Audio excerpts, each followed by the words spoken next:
নাৰায়ণ বৈশ্যৰ কণ্ঠ আৰু ৰচনাৰে শুনক এটি থলুৱা ভাষাৰ কবিতা।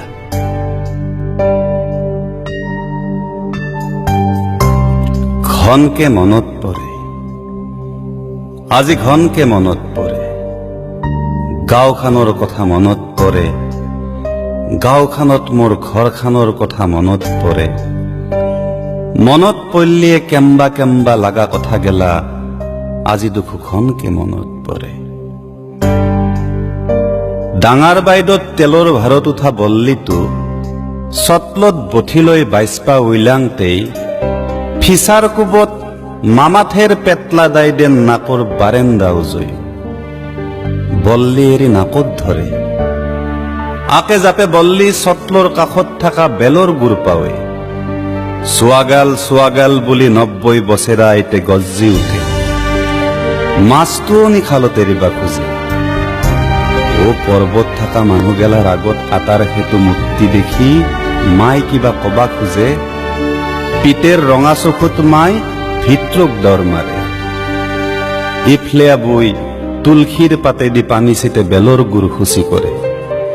নাইটনাকৰ বিয়াত কিবা অমাংগাল হব বুলি মহান্তক মাতি ৰাতি আকাধ্যা পুথিও পঢ়ে। কেইটাবা আটাৰ পেট ফুলে। আবৈ পাতাখান পাৰি আটাৰ কাষত সৰমানমণি বতে। কাকালখান বেকা কৰি আটাই ধেৰে। আবৈ লাজতে কেংকেজি ৰাঙা পৰে। ইফলে সিফলে চাই আটাত দেখি চকু দুটা ডাঙৰ কৰে। আখান হাতেদি চাদাৰৰ লচ টানি নাকত ধৰি আখান দি পাতাত পাত কুমাৰে। আবুৰ সেইটো ৰূপ দেখিলে আটাই দাঁত নহ মুখখান দি খিজি এটা কদম ফুইলা হাঁহি মাৰে। ও ঘৰত পোহা গৰু ছাগাল হাঁহ পাৰ মাখায়ো আটাত দেখি ঘূৰি ঘূৰি চাৱে। আজি আটাৰ হাঁহিটোৰ কথা মনত পৰে। লাইচকিয়া বৈ তামোল চবে ওঠ ৰাঙা পথ্য মুখখানৰ কথা মনত পৰে।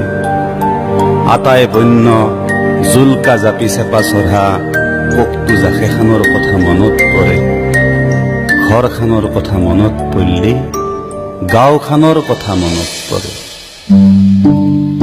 স্কুলক জ্বৰ ভয়ত অনান্তই ভৰিত কাটাই দি বিন্ধে সাপে কামৰা বুলি কয়।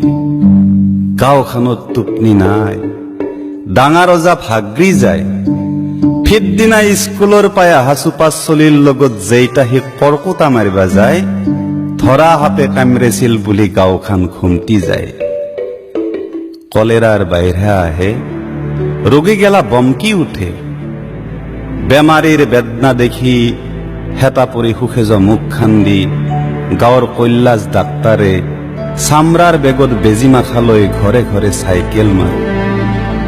কোম্বা ফালে শম্ভু কবিৰাজে বিঢেকাৰ পাতেদি কুবে কুবে জাৰে।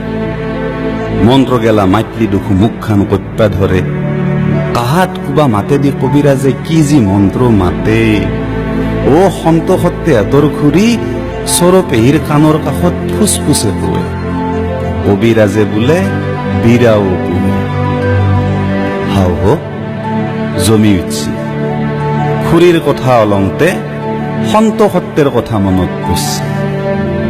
আৰে এইটা গামছাখান কাকলত গাইঠে, বগা গেঞ্জিটো কান্ধত ফেলে, ৰাঙা বাম্যা মুখচাখানেদি মূৰত এটা পাউগ্ৰী মাৰি ভাইত ভেলা চটলত বান্ধা আগ কৰি গৰুৰ কাষত খত্তে জুই ধৰে। তিনদেইলা ঠেকনাডালত জুইৰ ওপৰত কাজেলা কেটলিটো আলে দি কেটলি ভৰ্তি নহক লাগি গাখীৰ ঢালে। টাংখু চিলিমটো হাতত লৈ খৰিৰ আংঠা হক লাগি জুইৰ কাষত ধাৰাখান পাৰি বহে। মাজে মাজে নাংলৰ ফালে চাই জানোচা চলি মাখান আহে। গৰম আংঠা এটা চিলিমত দি জুতিত টান মাৰে। লাহে লাহে গাখীৰ উঠলে খত্তে খুৰী গেইৰৈ জগে শৰ্মাক চেনি লৈয়া, চাফাত লৈয়া, ও আৰু কেইটামান গিলাচো লৈয়া। গধূলিহৰ আগে আগে চোপা চলি মাৰ্বল খেলা বন্ধ কৰে আৰু এটা এটাকে খত্তেৰ কাষক দাউৰ মাৰে।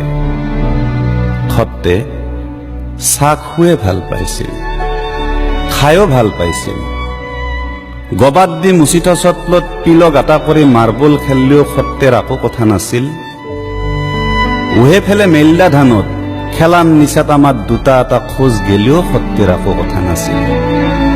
কেৱল টিলিঙা থকা বলাধৰ কান্ধৰ পাই নামে থ গৰু গাড়ীখানত দাওনা চলি চচৰা খেলা দিলি সত্যে বেজাৰ পাইছিল।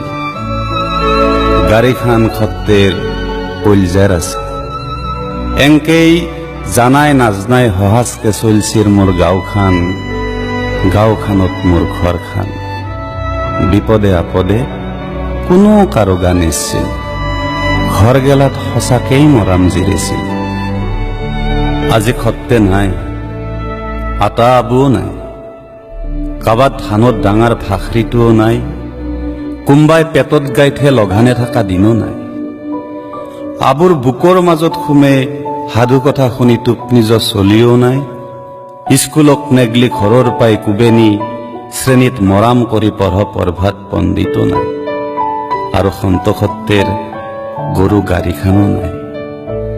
সত্যৰ চটলত মাৰ্বল খেলা চলি কোনোবা ডাক্তাৰ হল, কোনোবা প্ৰফেচাৰ হল, চব দুখো ভালেই হল। আওগে যোৱা পৃথিৱীখনত গাঁওখানহে নহল।